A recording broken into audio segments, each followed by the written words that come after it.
all alone, a pale rainbow floating across the forest sky. At the back of my mind, when I was writing that particular poem, there was this Chinese legend that I read when I was a small child, that there was this artist, Chinese artist, that when he painted things, they would come alive. Okay? And then I was also inspired by the paintings that my friend Joseph Lee, he would paint. And if you see one of the covers of my second book, the lotus leaves are of many colors. Even lotus leaves are normally green. So I was imagining that maybe cranes could too, instead of just being white, could be of many colors. Okay, and okay.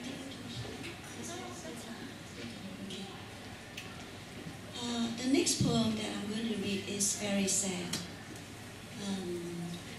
I was thinking that I should read this, but so many people like this sad poem that I thought I will read it, even in such a happy environment. It was written after my father-in-law passed away, and I was taking care of all the funeral arrangements. 3 white hairs. In one Chinese kung fu movie, a woman's hair turned all white. One night, her baby died. What imagination, I thought. Until my father-in-law died this summer, I grew 3 white hairs in a few days. Shiny silver sticking out from my fringe above my right eyebrow. Father-in-law never complained about me. Every time we met, not as frequently as we should, he would smile at me. Don't work so hard. Eat more. The body is important. Even in the last few hours of his life, he thought only of our comfort. Don't wake them up. I'll take a taxi to the hospital. He told mother-in-law he would be back soon. When we arrived at the hospital, he was already all tied up in tubes. Just one morning, he was gone. Mother-in-law told me later, he was always afraid of going to hospital. He was afraid it would cause you trouble because you would have to spend time to visit him. The first time I was at the mortuary, I could not write daughter-in-law in Chinese for the identification of the body. The supervisor there taught me the words. The second time I went there to testify before a doctor from the coroner's office, another from the hospital, and a young police officer, the family would like to waive the autopsy. His death is not in any way related to the operation. The third time I sat there, an ant was crawling from one end of the sofa to another for over an hour, waiting for the certificate authorizing cremation of body. The fourth time I went with the undertaker to collect father-in-law, everyone there seemed happy for me, that I could have a date for the funeral, for the other children coming from overseas. In my poor Chinese handwriting, like that of a child's, I was writing my father-in-law's name on the report of a death at the police station, on the coffin I chose for him at the funeral home, the request form at the cremation booking office, the permission for burial by the priest at his church, the order of 13 wreaths at the florist, the application for 2 death certificates at the registry, and the date in the data sheet for the marble plaque at the cemetery. At last, after 36 days, I could have the peace to offer 3 white roses before his photo, as my husband wept without tears and my son prayed without words. Some time ago, I have joked with my sister when she said she was going to die soon. You'll have to live longer than I. Our older brothers and sisters-in-law are likely to go before us. I don't know how to organize white events. That's what we call them in Chinese. With one death, I have become quite an expert. But then, with so many so close to me, how many more times will my heart have to hurt? How many more white hairs will I have to grow? So that was for my father-in-law. And now the last poem is a happier one. It's about glowworms, Yin Fo Chong, which I saw in New Zealand. Rendezvous with glowworms. Inside the Waitomo caves, stalactites and stalagmites grow a centimeter in a century. Water drops from ceilings of rock. The air is moist with darkness. On the black river, a boat gently floats into a world of glowworms, tiny stars of soft blue light constellating into galaxies. In the universe, worms are born, grow into adults, shine, mate for as long as 7 hours, give birth to 100 babies, one by one, die right after, while others are born, and in time, in turn, enchant. Other mates with their glimmer, breed, expire within a few days, an everlasting birth of light, a never-ending darkness of death.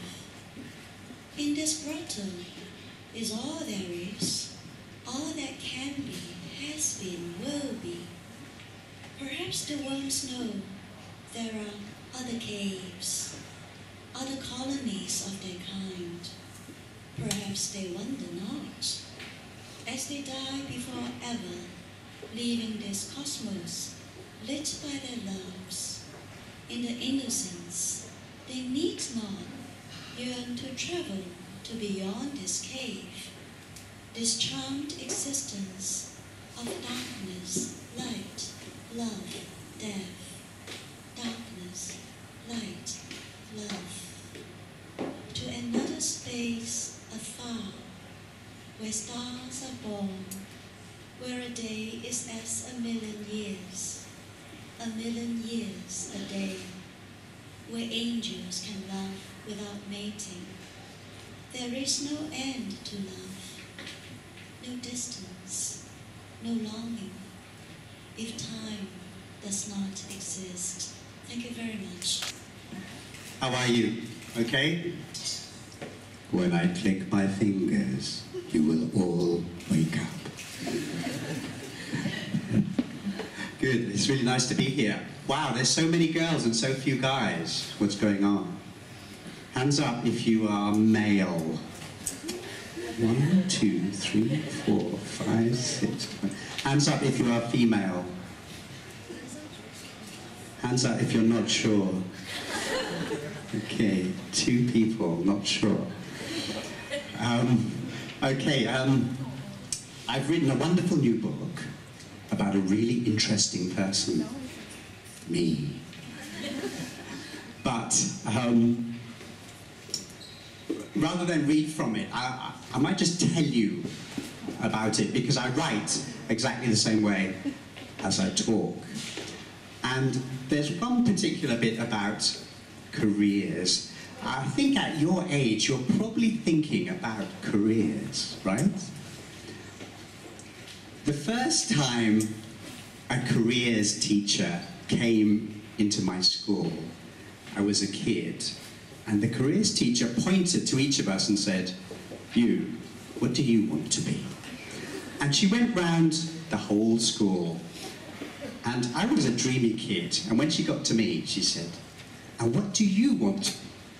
And I thought for a moment, and I said, "A tree."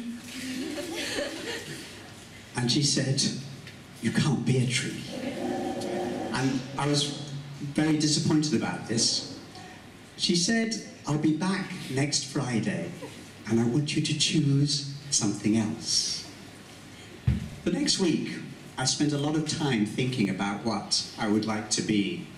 And I remember learning about a character called King Arthur, who killed people with a big sword. And I thought, that sounds like the sort of job for me. The following week, she asked me again, "What would you like to be?" Choose something human. And I said, "King Arthur." Now, she misheard me. I was a typical shy Asian kid, and she thought I said, "an author." So she told my parents he wants to be an author. And my parents told the teachers at my secondary school, and my secondary school teachers told my high school careers counselor. And many years passed, and now I am an author. What does this teach us? This teaches us that you should always speak clearly. Otherwise, it may affect your whole life. Now, I don't mind having been steered into that career because of something interesting that happened when I was a kid. I grew up in a country called Sri Lanka. Has anybody heard of that? Has anybody been there? Go, it's really cheap. There was a war going on in Sri Lanka when I was a kid. In fact, the war started the year I was born, so I've always felt it might be my fault, or my mother says it's just a coincidence. When I was a kid, my father started to write about the war. At that time, the war, it was legal to write about the war. The war was more or less a secret. And my father said that writers have to tell the truth, whether they're writing fact or fiction. And he wrote about the war and felt very proud of himself. My mother was much more practical and said, "You should not write about the war. You'll get us into trouble." Well, women are always right, let's face it. That's a safe assumption to make in a room full of women. And it wasn't long before my father was being followed by men with guns, because the Prime Minister was very angry that somebody had written in the newspaper about the war. And in fact, my father wrote a whole book about the war, had it smuggled out of Sri Lanka and published in London. So now the whole world knew about the war, and my father was in big trouble. And I remember that night very well. The phone rang, and my father picked it up, and it was the chief of police. And the chief of police said, I have been instructed by the Prime Minister to arrest you. Make sure you're not at home when I get there. So my father put down the phone and he turned to myself and my brothers and sisters and said, children, we are going for a walk. But before we could get out of the house, the phone rang again. And this time it was the Minister of Immigration, who just happened to be a cousin of ours. And he said, the Prime Minister has ordered me to confiscate your passports. So why don't you use them? So my father put down the phone and said, pack some clothes, children. We're going on a very long journey. And so we got in the car and we went out driving. And it was very dark then. And I remember, as a child, I'd never been allowed out in the dark before. And I said to my father, why are we driving in the dark? And he said, because there is less traffic at this time. We got to the airport and my father ran to the check-in counter and said, I want 5 tickets on the next plane.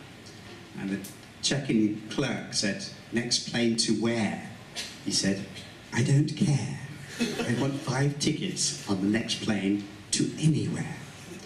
And so we got 5 tickets on a plane to a place called Singapore. We arrived in Singapore to find a big problem. The problem was the exchange rate. Now, we had a certain type of money, a very small type of money called the rupee. The exchange rate is 1 rupee equals 1 speck of dirt. In fact, the exchange rate has not changed. It is still worth 1 speck of dirt. And so we realized that we could not afford any of the hotels in Singapore. But my father was a very creative man, being a writer, and he said, I can solve this. He said, if you go to a cheap hotel, they'll ask for cash. We don't have it. If you go to an expensive hotel, you sign the bill. I saw it in a movie. And so we went to the most expensive hotel in Singapore, and he said, I want a suite for my family. Where do I sign? And the hotel receptionist handed over a book, and he signed, and it worked. So off we went to a suite of rooms in the Singapore, the Goodwood Park Hotel, it was called. My mother said, this is trouble, you're getting us into bigger trouble. And he said, no, it's okay, I'll go and find a job. So he phoned the reception and he said, how much does it cost to get into the main town area? Because he had made a list of friends or people, friends of friends in Singapore. I want to go and visit people. And the receptionist realized the call was coming from the suite and said, you don't have to take a taxi, sir. You can take the hotel limousine. And he said, do I have to pay for it or just sign for it? And he said, just sign for it. So he signed for a hotel limousine, and the hotel limousine drove him around Singapore, visiting everybody he could possibly think of. And you know what? God loves crazy people. Because he found a job, and his boss gave him the money in advance. He paid the hotel bill and moved us into a much smaller and more humble apartment. And we were very happy from that time on. Now that taught me such a lesson. It taught me that you can do something as simple as write a book, and you can cause so much trouble that there are men with guns chasing you. And from that day on, I always thought, I want to write a book that causes so much trouble that men with guns chase me. Unfortunately, I have not achieved this, but perhaps one day I will. Thank you. I don't see any guns around in the library. Okay, well, let's begin with some questions, which hopefully, you know, everybody will be very interested to hear your responses to, which Louise and I have a few of them. And I'll just start off with the first one that we have, and then anyone can, whatever thoughts come to mind, can share. You've shared some experiences that you've had, obviously, and that's inspired a lot of your writing, of course. What other influences inspire you, other than life experience? I just copy other people. This is Hong Kong, we copy stuff, don't we? I mean, Hong Kong does lack a lot of, like Hong Kong lacks screenwriters, for example. Hong Kong lacks novelists. Hong Kong lacks children's book writers. There's a great shortage of creative people in this part of the world, generally. And so it's very easy to find areas where you can be creative, which is, you know, in places like Europe and North America, it's very hard to get into those areas. But here, it's really easy. So you know, I would advise certainly young people, if you're feeling creative, you know, you can do it. You're crazy not to actually do it. You know, I mean, think of J.K. Rowling. Think of the money. Think of the money she has. Okay. I mean, why can't you be the I mean, you've read Harry Potter. It's not that difficult to write that, is it? You could write that. You could write Harry Potter. You know, I could. You probably could. Yeah. Places and public transport in Hong Kong, I find incredibly inspiring. For one thing, if you ride the buses, you know, sometimes I ride the cross-harbor tunnel bus because I don't want to sit on the MTR when it's too crowded. And on the top deck, especially, you know, very often there's a bus TV. So I watch this because I never watch it otherwise. This is the only time I watch it. And you see all kinds of things. You see reality type shows. You see people promoting themselves. You see, and this for me is kind of like it's a surreal kind of reality, but it's quite interesting to watch it. And the other thing I do on public transport, whether it's the MTR or the bus, I listen to people's conversations all the time. You know, I pretend I'm not. You know, I always have like a book or magazine or my cell phone or something. I look like I'm very intently concentrating on reading something, but I'm listening to that conversation all the time. Because that's where, and you know, those conversations actually spark stories for me. We're just listening to people talk or just observing people that you see on the buses or on the subway. That's where I found, actually, ideas for stories quite often. You know, I do exactly the same thing. I once overheard two people talking, and one of them was, they'd just bought some trousers or something, and the woman said, "This will fit 2 of his legs." And I thought, okay, right, there's a story there somewhere. You know, I still haven't written it though.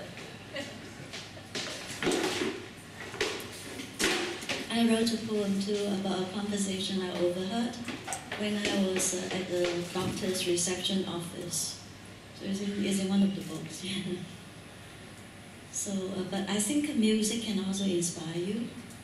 But I think for young people, if you are interested in writing, I don't think you have to think about writing a novel, because even now, I mean, my two friends here, they are very good at writing novels, but I haven't tried. To me, it's like a huge undertaking. But you can start with diaries or poetry. And one poet that I interviewed, he said, there is no such thing as writer's block, because you always have something to begin with. You always have yourself. You always have your past. You always have your future. Diary is true. I mean, do you have Facebook or QQ? Ah, right, okay, QQ, right. Okay, so if you write something on QQ, that's just the same as starting a story. It's just your own story. Then you have to shape it, you know. I mean, a good exercise, if you do write something every day on Facebook or QQ, is to make up a fake boyfriend. And it's really good exercise because it's quite hard to make up people, and you have to give him dialogue. You have to report on letters that he sent you and things like that. I mean, on Facebook it's now reckoned there are 80 million fake people on Facebook. 80 million. So I'm sure QQ probably has more fake people, I think. Okay, thank you very much. It's very interesting, especially riding on the bus. Yeah. Another question, maybe just before Louise. Louise has a few as well. Because we have a lot of students here, and one student in particular also asked a similar question, which is, if you could describe a bit your writing process. What kind of process do you go through yourself as a writer, maybe before and while you are actually in the process of writing? What kinds of things do you typically do? I wash the dishes, or clean the room, or tidy up my desk, or sometimes I file my nails. I just do something physical and domestic and small that creates a kind of order to my pace.